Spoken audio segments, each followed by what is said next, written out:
أعوذ بالله من الشيطان الرجيم.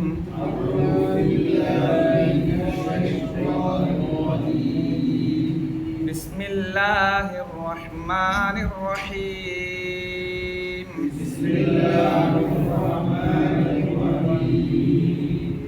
لإيلاف قريش إيلافهم رحلة الشتاء والصيف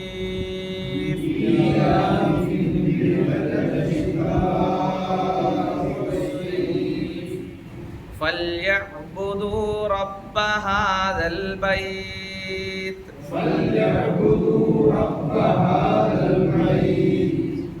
الذي أطعمهم من جوع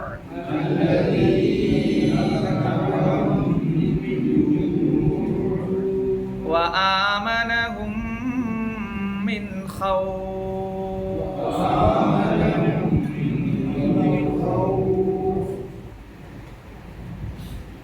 സൂറത്തിന്റെ പേര് സൂറത്തു ഖുറൈശ്. എത്രാമത്തെ സൂറത്താണ്? 106-ാമത്തെ സൂറത്താണ്. ആയത്ത് 4. ഖുറൈശ് ഖുറൈശ് എന്ന് പറഞ്ഞാൽ എന്താ? ഒരു ഗോത്രത്തിന്റെ പേരാണ്. 4 ആയത്തുകളുള്ള 2 സൂറത്താണ് ഖുർആനിലുള്ളത്. അതിലൊന്നാണിത്. മറ്റേതാണ്? അല്ല, സൂറത്തുൽ ഇഖ്ലാസ്. ഖുൽ ഹുവല്ലാഹു അഹദ് അല്ലാഹു സമദ് ലം യലിദ് വലം യൂലദ്. ഓക്കേ. മക്കയിലെ പഴക്കം ചെന്ന ഒരു ഗോത്രത്തിന്റെ പേര്. ഈ പേര് കിട്ടാനൊരു കാരണമുണ്ട്. എന്തിലേക്കാണ് ചേർത്ത് പറഞ്ഞതെന്ന്. പ്രവാചകൻ സല്ലല്ലാഹു അലൈഹി വസല്ലമയിൽ നിന്ന് ഇബ്രാഹിം നബി അലൈഹി സ്വലാത്തു വസ്സലാം വരെയുള്ള ആ പരമ്പര വരുമ്പോൾ അതൊന്ന് വായിക്കാം. ഇബ്രാഹിം നബിയുടെ മകൻ ഇസ്മായിൽ നബി, അദ്ദേഹത്തിൻ്റെ മകൻ അദ്നാൻ, അദ്ദേഹത്തിൻ്റെ മകൻ മുഅദ്, നിസാർ, മുളർ, ഇല്യാസ്, മുദിരിക, ഹുസൈമ, കിനാന, നെളർ, മാലിക്, ഫിഹ്ർ. ആ ഫിഹ്ർ ഖുറൈശ് എന്ന പേരിൽ അറിയപ്പെട്ടിരുന്നു. ഫിഹ്ർ. ആ ഫിഹ്റിന്റെ മകനാണ് ഗാലിബ്, അദ്ദേഹത്തിന്റെ മകനാണ് ലുഐ, അദ്ദേഹത്തിന്റെ മകനാണ് കഅബ്, അദ്ദേഹത്തിന്റെ മകൻ മുറത്ത്, അദ്ദേഹത്തിന്റെ മകൻ ഖിലാബ്, ഖിലാബിന്റെ മകനാണ് ഖുസൈ. ഖുസൈന് 2 മക്കളാണ്, അബ്ദു മനാഫും അബ്ദുദ്ദാറും. ആ അബ്ദു മനാഫിന്റെ മക്കളാണ് ആര്? ഹാഷിം, അബ്ദുഷംസ്, മുത്തലിബ്, നൗഫൽ. അതിലെ ഹാഷിമിന്റെ മകനാണ് അബ്ദുൽ മുത്തലിബ്, അതിന്റെ മകനാണ് അബ്ദുള്ള, അതിന്റെ മകനാണ് മുഹമ്മദ് മുസ്തഫ സല്ലല്ലാഹു അലൈഹി വസല്ലം. അപ്പം അബ്ദുള്ള വരെയുള്ള അല്ലെങ്കിൽ പ്രവാചകൻ സല്ലല്ലാഹു അലൈഹി വസല്ലമയുടെ പരമ്പര. പ്രവാചകന്റെ ഉമ്മ ആമിന, ആമിനയുടെ പിതാവ് വഹബ്, വഹബിന്റെ പിതാവ് അബ്ദു മനാഫ്, അബ്ദു മനാഫിന്റെ പിതാവ് സുഹ്റ, അദ്ദേഹത്തിന്റെ പിതാവ് ഖിലാബ്, അദ്ദേഹത്തിന്റെ പിതാവ് ഏത്? ഖുസൈ. അതങ്ങനെ ഖിലാബിന്റെ പിതാവ് മുറത്ത്. അപ്പം ഖിലാബിലേക്ക് ഏതെത്തിച്ചേരുന്നുണ്ട്? മാതാവിന്റെ പരമ്പരയും എത്തിച്ചേരുന്നുണ്ട്. പിന്നെ നമ്മൾ പറഞ്ഞ പോലെ മുറത്ത്, കഅബ്, ലുഐ അങ്ങനെ പോയി ഇസ്മായിൽ നബി, ഇബ്രാഹിം നബി വരേക്ക് എത്തുന്നുണ്ട്. അപ്പം മാതൃപരമ്പരയും പിതൃപരമ്പരയും രണ്ടും എവിടേക്ക് എത്തുന്നുണ്ട്? ഇബ്രാഹിം നബി അലൈഹി സ്വലാത്തു വസ്സലാമയിൽ എത്തുന്നുണ്ട്. അപ്പൊ ഫിഹ്ർ എന്ന ആളാണിത് ഖുറൈശ് എന്ന പേരിൽ അറിയപ്പെട്ടിരുന്നു. അങ്ങനെയാണ് ഇതിന് ഖുറൈശ് ഗോത്രം എന്ന പേരിൽ അറിയപ്പെടാൻ കാരണം.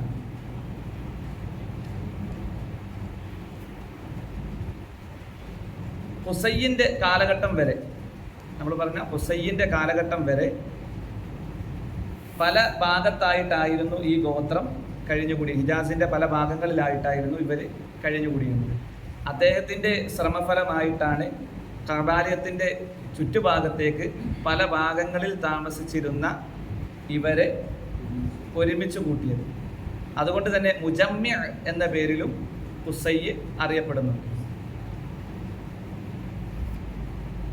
അപ്പോൾ കഅബാലയത്തിൻ്റെ ചുറ്റും വന്നപ്പോഴേക്ക് അവിടെ വരുന്ന ഹാജിമാർക്കുള്ള സേവനം ആരുടെ രീതിയായി തീർന്നു? ഈ ഖുറൈശ് ഗോത്രത്തിൻ്റെ സേവനമായി തീർന്നു. അപ്പോൾ കഅബാലയത്തിൻ്റെ ചുറ്റുവട്ടം മൊത്തം ഈ ഖുസൈൻ്റെ കാലഘട്ടത്തിൽ മാറി. ഹജ്ജ് ചെയ്യാൻ വരുന്ന ആളുകൾക്ക് ഭക്ഷണവും മറ്റെല്ലാ കാര്യങ്ങളും ചെയ്തു കൊടുത്തിരുന്നത് ഖുറൈശികളാണ്. ഖുസൈൻ്റെ മരണശേഷം അദ്ദേഹത്തിൻ്റെ മക്കളായ അബ്ദു മനാഫും അബറാറും അവരാണിത് ഏറ്റെടുത്തത്. അബ്ദു മനാഫിൻ്റെ 4 മക്കൾ നമ്മൾ നേരത്തെ വായിച്ചു. ഏതൊക്കെയാണ്? ഹാഷിം, അബ്ദു ഷംസ്, മുത്തലിബ്, നൗഫൽ. ആ ഹാഷിം പരമ്പരയിലാണ് ആര്? നബി സല്ലല്ലാഹു അലൈഹി വസല്ലം ഉള്ളത്. അദ്ദേഹത്തിൻ്റെ മകനാണ് അബ്ദുൽ മുത്തലിബ്, അബ്ദുള്ള, നബി സല്ലല്ലാഹു അലൈഹി വസല്ലം. അപ്പോൾ ഈ സൂറത്ത് പഠിക്കുന്നതിന് മുമ്പ് ഈ ഒരു ചെറിയ ചരിത്രം സൂചിപ്പിച്ചത് മാത്രം. അത് ഈ സൂറത്തിൻ്റെ ആശയം പഠിക്കുമ്പോൾ നമുക്ക് മനസ്സിലാകേണ്ടതുണ്ട്. ഈ അബ്ദു മനാഫിൻ്റെ 4 മക്കൾ ഹാഷിം, അബ്ദു ഷംസ്, മുത്തലിബ്, നൗഫൽ, ഇവർ നന്നായി കച്ചവടം ചെയ്യുന്ന, കച്ചവടത്തിൽ അറിയപ്പെട്ടിരുന്നത്, നല്ല കഴിവ് നേടിയിരുന്നു. രാജ്യാന്തരങ്ങളിൽ, രാജ്യത്തിൻ്റെ പുറത്തും പല സ്ഥലങ്ങളിൽ ചെന്ന് എന്ത് ചെയ്തു? ഇവർ കച്ചവടം നടത്തി. മാത്രമല്ല ഇവർ കഅബാലയം പരിചരിക്കുന്ന ആളുകളെന്ന നിലയ്ക്ക് ഇവർക്ക് പുറം നാടുകളിലൊക്കെ എന്ത് ചെയ്തു? വലിയ സ്വീകാര്യത ലഭിച്ചു ഈ 4 പേർക്ക്. കാരണം കഅബാലയം അവിടെ വരുന്ന ഹാജിമാരെ പരിചരിക്കുന്നു. അപ്പം ആ സമയത്ത് കച്ചവടത്തിന് പോകുമ്പം ഓരോ ഗോത്രത്തിന് ഓരോ അതിർവരമ്പുകളൊക്കെ ഉണ്ട്. അപ്പോൾ അതിൽ ഇവിടെ കടന്നു പോകണമെങ്കിൽ ഇന്നത്തെ പോലെ ചില ടാക്സ് കാര്യങ്ങളൊക്കെ ഉണ്ടായിരുന്നു. പക്ഷേ ഇവരെ സംബന്ധിച്ചിടത്തോളം ഇവർ കഅബാലയത്തിൻ്റെ പരിചാരകർ. ഞങ്ങൾ ഹജ്ജിന് പോകുമ്പോൾ ഞങ്ങളെ പരിചരിക്കുന്ന നിലയ്ക്ക് ഖുറൈശികളെ സംബന്ധിച്ചിടത്തോളം അവർ കച്ചവട യാത്ര ചെയ്യുമ്പോൾ ഇതൊന്നും ഉണ്ടായിരുന്നില്ല. 2 വഴിയിൽ പല അക്രമങ്ങളൊക്കെ നേരിടേണ്ടി വന്നിരുന്നു. പക്ഷെ കഅബാലയത്തിൻ്റെ പരിചാരക എന്ന നിലയ്ക്ക് ഇവർ അതിൽ നിന്നെല്ലാം ഒരു പരിധി വരെ എന്ത് ചെയ്യുന്നു? രക്ഷപ്പെട്ടിരുന്നു. അതുകൊണ്ട് വലിയ സൗഭാഗ്യം കിട്ടിയ ഒരു വിഭാഗമാണ് ആര്? ഈ ഖുറൈശ് എന്നുള്ളത്. മക്ക സംരക്ഷിക്കുന്നു എന്ന പേരിൽ, കഅബ സംരക്ഷിക്കുന്ന പേരിൽ പുറത്ത് വലിയ സ്ഥാനം കിട്ടിയവരാണ്. അപ്പോൾ ഈ സൂറത്ത് പഠിക്കും നമുക്ക്. അതെടുത്ത് പറഞ്ഞുകൊണ്ടാണ് അള്ളാഹു ഈ സൂറത്തിലൂടെ പറയുന്നത്. ഒന്ന്, ലിഈലാഫി ഖുറൈശ്, ഖുറൈശ് ഗോത്രത്തെ കൂട്ടിയിണക്കിയതിനാൽ. ലീയുടെ അർത്ഥം ക്ക്, ന്, വേണ്ടി എന്നൊക്കെ പല അർത്ഥങ്ങളുണ്ട്.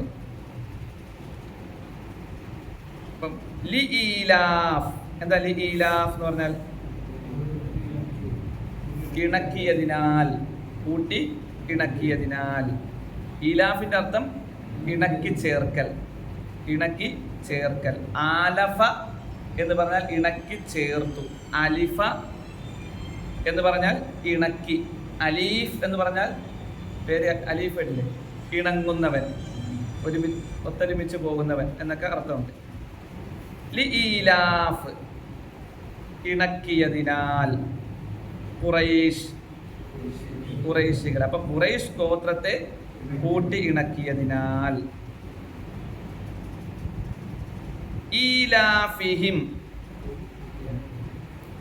ഈലാഫുൻ ഇണക്കം. ഈലാഫിഹിം അവരുടെ ഇണക്കം, അവരുടെ ഇണക്കം. റിഹ്ലത യാത്രയിൽ, യാത്രയുമായുള്ള അവരുടെ കൂട്ടി ഇണക്കം. സഫറിനും എന്ത് പറയും? യാത്ര. മുസാഫിർ എന്ന് പറഞ്ഞാൽ യാത്രക്കാരൻ. അപ്പം റിഹ്ലത്തിൻ്റെ പ്രത്യേകത ഒരു പ്രത്യേക ലക്ഷ്യം വെച്ചുകൊണ്ടുള്ള യാത്രക്കാണ് റിഹ്ലത്ത് എന്ന് പറയുക. സഫർ എന്ന് പറഞ്ഞാൽ വെറുതെ എല്ലാ യാത്രയ്ക്കും അത് പറയും. പ്രത്യേക ലക്ഷ്യം വെച്ചുകൊണ്ടുള്ള യാത്രയ്ക്ക് റിഹ്ലത്ത് എന്ന പ്രയോഗം നമുക്ക് കാണാം. ഷിത കേട്ടില്ല? ഹിജ്റ എന്ന് പറഞ്ഞാൽ പലായനം എന്നുള്ളതാണ്. നമുക്ക് മറ്റൊരിടത്തേക്ക് എന്ത് ചെയ്യുക? പറിച്ച് നടുകയാണ്. പല വാക്കുകൾ വേറെ ഉണ്ട്. ഷിതാഉൻ ശൈത്യം, സ്വൈഫുൻ ചൂടുകാലം, ചൂട് ഉഷ്ണം എന്നൊക്കെ പറയാം. സ്വൈഫ് ചൂട്, ഉഷ്ണം. അശ്ശിത എന്ന് പറഞ്ഞാൽ ശൈത്യകാലം. അസ്വൈഫ് ഉഷ്ണകാലം. അപ്പം ഈലാഫിഹിം റിഹ്ലതശ്ശിതാഇ വസ്സൈഫ്, ശൈത്യകാലത്തെയും ഉഷ്ണകാലത്തെയും യാത്രയുമായി അവരെ കൂട്ടിയിണക്കിയതിനാൽ. ശൈത്യകാലത്ത് അവർ യമനിലേക്കും ഉഷ്ണകാലത്ത് ഷാമിലേക്കും, അതേപോലെ സിറിയ ആ ഭാഗങ്ങളിലേക്കുമാണ് അവർ യാത്ര പോയിരുന്നത്. അപ്പോൾ ആ യാത്രയുമായി ബന്ധപ്പെട്ട കാര്യങ്ങൾ നമ്മൾ പറഞ്ഞു. യാത്രയിൽ വേറെ മറ്റ് തടസ്സങ്ങളൊന്നും അവർക്ക് കഅബയുടെ പരിചാരകർ എന്ന നിലയ്ക്ക് ഒരുപാട് ആനുകൂല്യങ്ങൾ അവർക്ക് ലഭിച്ചിരുന്നു, മറ്റ് യാത്രാ സംഘത്തിന് കിട്ടാത്തത്. മാത്രമല്ല അവർ എവിടെ കച്ചവടത്തിന് ചെന്നാലും മറ്റ് കച്ചവടക്കാരെക്കാൾ ഒന്നുകൂടി സ്വീകാര്യത ഇവർക്കുണ്ട്. കാരണം എന്താ, ഇവർ കഅബയുടെ ആളുകളാണ്, പള്ളി പരിപാലിക്കുന്ന ആളുകളാണ് എന്ന നിലയ്ക്ക് എവിടെ ചെന്നാലും ഇവർക്കൊരു അംഗീകാരം ഉണ്ട്. അപ്പം ശൈത്യകാലത്തും ഉഷ്ണകാലത്തും അവർക്ക് യഥേഷ്ടം കച്ചവടം നടത്താൻ ഉള്ള സൗകര്യം അള്ളാഹു ഒരുക്കി കൊടുത്തു. അതിനാൽ തന്നെ ഫൽയഅ്ബുദൂ, യഅ്ബുദൂ അവരാരാധിക്കും.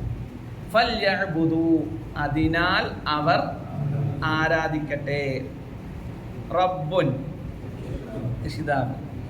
ഫൽയഅ്ബുദൂ റബ്ബ അതിനാൽ അവർ റബ്ബിനെ ആരാധിക്കട്ടെ. ഹാദ അത് ഇത്, ദാലിക അത്, ഹാദൽ ബൈത്ത് ഈ ഭവനത്തിൻ്റെ, ഹാദൽ ബൈത്ത് ഈ ഭവനത്തിൻ്റെ. അപ്പം ഫൽയഅ്ബുദൂ റബ്ബ ഹാദൽ ബൈത്ത് ഈ ഭവനത്തിൻ്റെ രക്ഷിതാവിനെ അവർ ആരാധിച്ചു കൊള്ളട്ടെ. അപ്പം മക്കക്കാരെ സംബന്ധിച്ചിടത്തോളം ഈ കഅബാലയത്തിന്റെ രക്ഷിതാവ് ആരാണെന്ന് വിശ്വാസമുണ്ട്, അള്ളാഹു ആണെന്ന് വിശ്വാസമുണ്ട്. അതിനുള്ളിൽ 360-ലധികം വിഗ്രഹങ്ങൾ ഉണ്ടായിരുന്നു മക്ക വിജയ സമയത്തെന്ന് പറയും. അതിനുള്ളിൽ വിഗ്രഹം വെച്ചാൽ തന്നെയും അവർക്ക് അള്ളാഹുവിൽ വിശ്വാസം ഉണ്ടായിരുന്നു. മഴ പെയ്യിക്കുന്ന ആരാണെന്ന് ചോദിച്ചാൽ അള്ളാഹു ആണെന്ന് പറയും. രാപ്പകലുകൾ മാറ്റിമറിക്കുന്ന ആരാന്ന് വെച്ചാൽ അള്ളാഹുവിൽ പൂർണ്ണ വിശ്വാസമുണ്ട്. അതിലും ഭേദമായിരുന്നു തോന്നുന്നു. ഇപ്പൊ കഴിഞ്ഞ ദിവസം കണ്ടില്ലേ CM മടവൂരിനെ കുറിച്ചല്ലേ ഒരു പാട്ട്, അള്ള തന്നെയാന്ന് പറഞ്ഞു. ഞങ്ങളില്ല എത്രയോ ആ വിശ്വാസം ഉണ്ടെന്ന്, അത് ഉള്ളെന്ന് വരുന്നത്. ഇത് ആദ്യഘട്ടത്തിൽ അവൻ നിഷേധിച്ചെങ്കിലും ഇത് പ്രധാനപ്പെട്ട ഒരാളാണ് ഈ പാട്ട് എഴുതി വിട്ടിരിക്കുന്നതും. നമുക്കൊരാളെയും മുശ്രിക്കെന്നോ കാഫിറെന്നോ വിളിക്കാൻ പാടില്ല എന്നുള്ളതാണ്. കാരണം ഒക്കെ ശിർക്ക് ചെയ്യാണ്, എന്നാൽ തന്നെയും വിളിക്കാൻ പാടില്ല. പറയും ഞാൻ ഈ പണി ചെയ്യുകയാണെങ്കിൽ ഞാൻ മുശ്രിക്കാണെന്ന് പറയാൻ കേട്ടു. ഈ ചെയ്യുന്ന പണി ഞാൻ ചെയ്യുകയാണെങ്കിൽ ഞാൻ മുശ്രിക്കാണ്. അത്ര നമുക്ക് അങ്ങേറ്റം പറയാൻ പറ്റുള്ളൂ. ഒരാളെ നേരിട്ട് മുശ്രിക്കെന്ന് പറയാൻ പാടില്ല. എന്നാൽ അവരിൽ പറയണത് ഞങ്ങൾക്ക് അള്ളാഹുവിൽ വിശ്വാസമൊന്നും ഇല്ല എന്ന് പറഞ്ഞാൽ, എന്നാലും ഒരാൾ മുശ്രിക്ക് എന്ന് നമുക്ക് പറയണമെങ്കിൽ അങ്ങേറ്റം നമുക്ക് പറയാൻ പറ്റുന്ന ഇത്രയേ ഉള്ളൂ, ഞാനീ ചെയ്ത പണി ഇതാണെങ്കിൽ. അത് ഈ പല മുഖാമുഖങ്ങളിലും ചോദ്യം വരുമല്ലോ, ഇന്നൊക്കെ ചെയ്ത് ഞാൻ മുശ്രിക്കാണോ? അപ്പം കൊടുക്കുന്ന മറുപടി ഇതാണ്, ഞാൻ ഈ പണി ചെയ്താൽ ഞാൻ മുശ്രിക്കാണ്. അതിൽ മനസ്സിലായിക്കൊള്ളണോ? അപ്പൊ ഫൽയഅ്ബുദൂ റബ്ബ ഹാദൽ ബൈത്ത് ഈ ഭവനത്തിന്റെ, ഈ വീടിന്റെ രക്ഷിതാവിനെ നിങ്ങൾ ആരാധിക്കണം. അപ്പൊ മക്കക്കാരെ സംബന്ധിച്ചിടത്തോളം, ഖുറൈശികളെ സംബന്ധിച്ചിടത്തോളം അവരിന്റെ പരിചാരകരാണ്, അതുമായി ചേർന്ന് നിൽക്കുന്നവരാണ്. അതുകൊണ്ട് തന്നെ ആ ഭവനത്തിന്റെ രക്ഷിതാവിനെ ആയിരിക്കണം നിങ്ങൾ ആരാധിക്കേണ്ടത്. അല്ലദീ എങ്ങനെയുള്ള, അല്ലദീ എങ്ങനെയുള്ള, അത്അമഹും അവരെ ഭക്ഷിപ്പിച്ചു. അപ്പം അല്ലദീ അത്അമഹും അവർക്ക് ഭക്ഷണം നൽകിയവനായ. ഭക്ഷണം എന്നുള്ള വാക്കേതാ? തആം, തആമുൻ ഭക്ഷണം.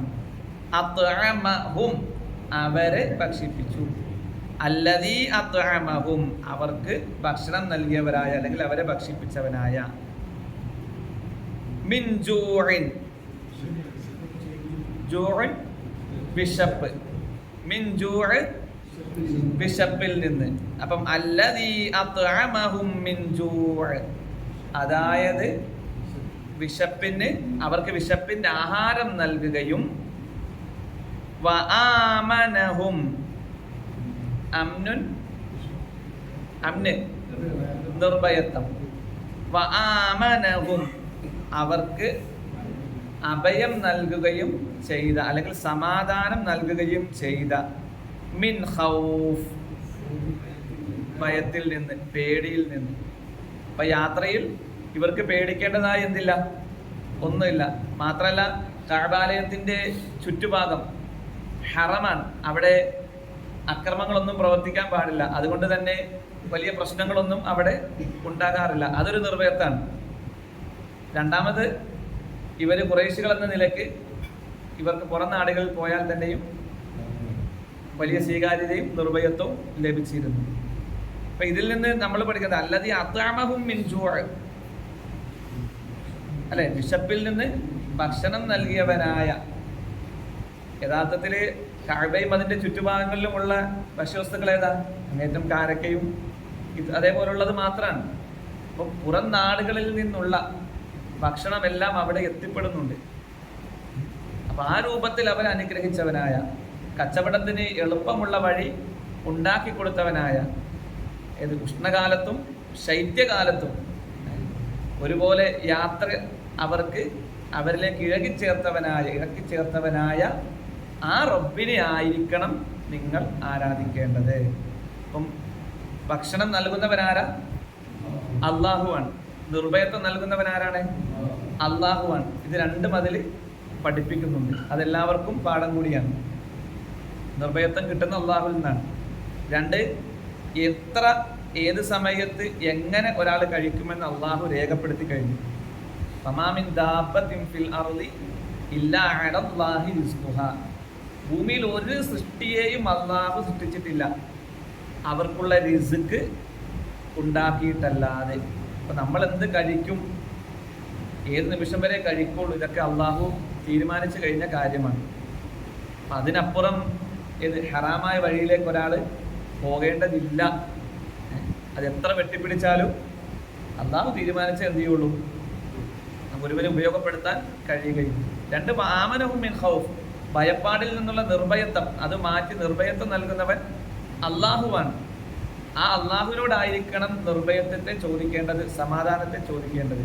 അതിന് പറഞ്ഞത് ഫൽയഅ്ബുദു റബ്ബ ഹാദൽ ബൈത്ത്, ആ ഭവനത്തിന്റെ രക്ഷിതാവിനെ, ഈ ഭവനത്തിന്റെ രക്ഷിതാവിനെ നിങ്ങൾ ആരാധിക്കണം, റബ്ബിനെ. അല്ലദീന ആമനു വലം യൽബിസു ഈമാനഹും ബിദുൽമിൻ ഉലൈക ലഹുമുൽ അംൻ വഹും മുഹ്തദൂൻ. വിശ്വസിക്കുകയും തങ്ങളുടെ വിശ്വാസത്തിൽ ദുൽമിനെ, അക്രമത്തെ കൂട്ടിക്കലർത്താതിരിക്കുകയും ചെയ്തവനാരോ ഉലൈക ലഹുമുൽ അംൻ, അവർക്കാകുന്നു നിർഭയത്വമുള്ളത്. വഹും മുഹ്തദൂൻ, അവർ തന്നെയാകുന്നു നേർവഴി പ്രാപിച്ചത്.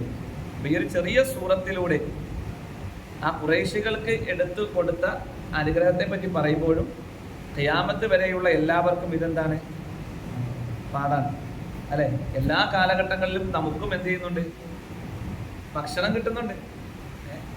ചില കൃഷികളൊക്കെ ചില സമയങ്ങളിൽ മാത്രമേ നടത്തുന്നുള്ളൂ എങ്കിലും നമുക്ക് എല്ലാ സമയങ്ങളിലും പലതും ഉപയോഗിക്കാൻ പറ്റുന്നുണ്ട്.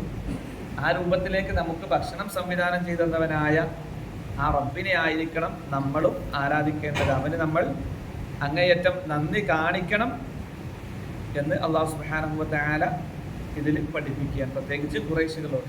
ഈ സൂറത്ത് പറയും നമ്മൾ സൂറത്തു ഖുറൈശ് എന്നാണ് പറയുക, സൂറത്തുൽ ഖുറൈശ് അല്ല, സൂറത്തു ഖുറൈശ്. കാരണം എന്താ, ഈ ഖുറൈശ് എന്നുള്ള എല്ലാവർക്കും അറിയുന്നതാണ്. അത് പ്രത്യേകമായി എടുത്ത് പറയേണ്ട ആവശ്യമുണ്ടോ? ഇല്ല. അതുപോലെ സൂറത്ത് ഹൂദ്, സൂറത്ത് യൂസുഫ്, ഇങ്ങനെ മറ്റു പല സൂറത്തുകൾക്ക് എന്ത് ചെയ്യാൻ പറ്റും, കാണാൻ പറ്റും. അപ്പം ഈ സൂറത്ത് അർത്ഥസഹിതം നമ്മൾ പഠിക്കുക. ചെറിയ സൂറത്താണ്, സമയങ്ങളെ നമ്മൾ നന്നായി ഉപയോഗപ്പെടുത്തുക. അള്ളാഹു തൗഫീഖ് ചെയ്യട്ടെ. ഇതിലേതെങ്കിലും കിട്ടാത്ത ഭാഗമുണ്ടോ? ഇല്ലെങ്കിൽ നമുക്ക് തജ്വീദിന്റെ നിയമം പെട്ടെന്ന് ഒന്ന് ഓടിച്ചു പോകാം. ലിഈലാഫി ഖുറൈശ്, അവിടെ സുക്കൂനുള്ള യാ കണ്ടോ? അതിന് തൊട്ട് മുമ്പുള്ള അക്ഷരത്തിന് ഫതഹാണ്, റൈ അല്ലെ, ബൈ, തൈ എന്നൊക്കെയാണ്. അത് ലീൻ എന്നാണ് പറയുക. ഫതഹിന് ശേഷമുള്ള ശേഷം സുക്കൂനുള്ള വാവോ സുക്കൂനുള്ള യാവോ വന്നാൽ അത് ലീനിന്റെ അക്ഷരം എന്നാണ് പറയുക. ലീൻ അത് മയമായ ശബ്ദത്തിൽ വേഗത്തിൽ ഉച്ചരിക്കേണ്ട. എന്നാൽ ഈ ലീനിന്റെ അക്ഷരത്തിന് ശേഷം വീണ്ടും സുക്കൂൻ വന്നാൽ അവിടെ 7 ഹർഫ് വരെ നീട്ടാം എന്നാണ്. മദ് ലീൻ ആരുളി എന്നാണ്. മദ് ആരുളി എന്ന് പറഞ്ഞാൽ സുക്കൂനുള്ള അക്ഷരത്തിന് ശേഷം വഖഫ് കൊണ്ട് സുക്കൂൻ വരിക. അവസാനത്തെ അക്ഷരത്തിന്റെ ഹർക്കത്ത് ഏതാ? കസർ തൻവീനാണ്. അവിടെ വഖഫ് ചെയ്യുകയാണെങ്കിൽ സുക്കൂൻ കൊടുത്ത് നിർത്തണം. അപ്പം ലീനിന്റെ അക്ഷരത്തിന് ശേഷം താൽക്കാലിക സുക്കൂൻ വന്നാൽ അവിടെ വഖഫ് ചെയ്യുമ്പോൾ ഖുറൈശ് മദ് ലീൻ എന്നാണ് അതിന് പറയുക. അതേപോലെ വസ്സൈഫ്, ഹാദൽ ബൈത്ത്, ബൈത്ത് എന്നല്ല ഒരൽഫ് നോക്കാം, ഈലാഫി ഖുറൈശ് എന്ന് പറയാം. പക്ഷെ അവിടെ ലീലാഫി ഖുറൈശ്, ഓക്കെ, ഈലാഫിഹിം ഇരി. അവിടെ സാക്കിനായ സുക്കൂനുള്ള മീമിന് ശേഷം റാ വന്നു. സുക്കൂനുള്ള മീമിനെ വെളിവാക്കണം. റിഹ്ലത്തശ്ശിതാഇ മദ് മുത്തസിൽ. വസ്സൈഫ് ഫല്യഅ്ബുദു റബ്ബ ഹാദൽ ബൈത്ത് അല്ല നമ്മൾ പറഞ്ഞു. അല്ലദീ അത്അമഹും, മദ്ദിന്റെ അക്ഷരത്തിന് ശേഷം ഹംസ തൊട്ടടുത്ത പദത്തിൽ വന്നു, മദ് മുൻഫസിൽ. അത്അമഹും മി, അത്അമഹും മി, സുക്കൂനുള്ള മീമിന് ശേഷം മീമ് വന്നു. അപ്പൊ ആദ്യത്തെ മീമിനെ രണ്ടാമത്തെ മീമിനോട് ചേർത്ത് മണിച്ച് ഓതണം. അവിടെ സുക്കൂള്ള നൂനിന് ശേഷം ഇഖ്ഫാഇന്റെ അക്ഷരമായ ജീമ് വന്നതുകൊണ്ട് സുക്കൂള്ള നൂനിനെ മറച്ച് മണിക്കണം, അവ്യക്തമാക്കി മണിക്കണം. അവിടെ കൂട്ടി ഓതാം. എല്ലാ ഖുർആൻ ചിലപ്പോൾ വഖഫ് ഉണ്ടാക്കൊള്ളുന്നില്ല. ചിലതിൽ വഖഫുണ്ട്, ചിലതിൽ അവിടെ അർത്ഥം പൂർണ്ണമാകുന്നതുകൊണ്ട് വൃത്തിയിൽ ബാക്കി നടക്കണമെന്നില്ല. കൂട്ടി ഓതുകയാണെങ്കിൽ അവിടെ തൻവീന് ശേഷം വാവ് വരുമ്പോൾ ഇദ്ഗാം ബിഗുന്ന മണിച്ച് കൂട്ടിച്ചേർന്നു.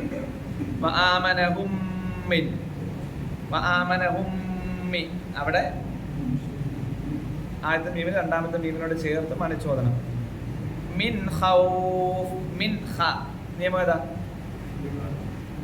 ഇൽഹാറാണ്. ആ നൂനെ മണിക്കാൻ പാടില്ല. ഇൽഹാറിന്റെ അക്ഷരം 6. ഹംസ ഹ, ഐൻ ഹ, ഗൈൻ ഖ. അവിടെ ഖായാണ് വന്നത്. വആമനഹും മിൻ ഖൗഫ്, ഖൗഫ് അവിടെയും ലീനാണ്. അടുത്ത ആഴ്ച നമുക്ക് ചെറിയ സൂറത്തുകൾ 2 സൂറത്തുകൾ വെച്ച് വേണേലും നീക്കാം. ഈ സൂറത്തുകളൊക്കെ നമുക്ക് മനപ്പാടം ഉള്ളതാണ്. അർത്ഥം വാക്കർത്ഥ സഹിതം പൂർണ്ണമായി നമ്മൾ പഠിക്കണം. അതിൻ്റെ ആശയവും ഇത് ഏത് സാഹചര്യമാണ്, എന്താണ് അവർക്കുള്ള പ്രത്യേകത, കഅബാലയത്തിന് ഈ ഒരു ചരിത്രം നമ്മുടെ മനസ്സിൽ എന്ത് ചെയ്യണം? ചരിത്രം മനസ്സിലാകുമ്പോഴാണ് ഈ സൂറത്ത് നമുക്ക് കൂടുതൽ മനസ്സിലാകുക. തൊട്ട് മുമ്പുള്ള സൂറത്തും ഇതുമായി തന്നെ ബന്ധപ്പെട്ടായിരുന്നത്. സൂറത്തുൽ ഫീൽ നമ്മൾ പഠിച്ചപ്പോൾ അതും ഈ കഅബാലയും ഖുറൈശികളും ഇതൊക്കെയായിട്ട് ബന്ധപ്പെട്ടിരിക്കുന്ന സൂറത്ത് തന്നെയായിരുന്നു. കൂടുതൽ പഠിക്കുക. അള്ളാഹു തൗഫീഖ് ചെയ്യട്ടെ. ഖുർആനിൻ്റെ ആളുകളിൽ അള്ളാഹു നമ്മേവരെയും ഉൾപ്പെടുത്തി അനുഗ്രഹിക്കുമാറാകട്ടെ. ഖുർആൻ കൂടുതലായി മനഃപ്പാഠമാക്കാനുള്ള കഴിവും പ്രാപ്തിയും താല്പര്യവും തൗഫീഖും അള്ളാഹു നമുക്ക് ഏവർക്കും നൽകി അനുഗ്രഹിക്കുമാറാകട്ടെ. പഠിച്ച ഹിഫ്ള് അള്ളാഹു നിലനിർത്തി തരുമാറാകട്ടെ. പഠിച്ച ആയത്തുകൾക്കനുസരിച്ച് ജീവിതത്തിൽ മാറ്റമുണ്ടാക്കി അതനുസരിച്ച് ജീവിതം ക്രമപ്പെടുത്തുന്ന വിജയികളിൽ അള്ളാഹു നമ്മേവരെയും ഉൾപ്പെടുത്തി അനുഗ്രഹിക്കുമാറാകട്ടെ. നമ്മിൽ നിന്ന് മരണപ്പെട്ടു പോയിട്ടുള്ള നമ്മുടെ മാതാപിതാക്കൾ, നമ്മുടെ ബന്ധുമിത്രാദികൾ, ആദർശ സഹോദരങ്ങൾ, കഴിഞ്ഞ ആഴ്ച നമ്മിൽ നിന്ന് ഇവിടെ പറഞ്ഞു പോയ നമ്മുടെ KNM-ൻ്റെ ജില്ലാ സെക്രട്ടറി ഷാജഹാൻ സാഹിബ് അടക്കം നമ്മിൽ നിന്ന് മരണപ്പെട്ടു പോയിട്ടുള്ള ഒരുപാട് ആദർശ ബന്ധുക്കളുണ്ട്. അള്ളാഹു അവർക്കും നമുക്കും സ്വർഗം നൽകി അനുഗ്രഹിക്കുമാറാകട്ടെ. പ്രാർത്ഥനകളിൽ നമ്മുടെ മാതാപിതാക്കളെ ഉൾപ്പെടുത്തുമ്പോൾ, നമ്മുടെ സഹോദരങ്ങൾ ഉൾപ്പെടുത്തുന്നതോടൊപ്പം, കുടുംബക്കാരെ ഉൾപ്പെടുത്തുന്നതോടൊപ്പം ആദർശ ബന്ധുക്കളെ എപ്പോഴും നമ്മൾ ഉൾപ്പെടുത്തണം. കാരണം നമുക്ക് ധൈര്യത്തോടു കൂടി പ്രാർത്ഥിക്കാൻ പറ്റുന്നവരാണ് ഇവരൊക്കെ.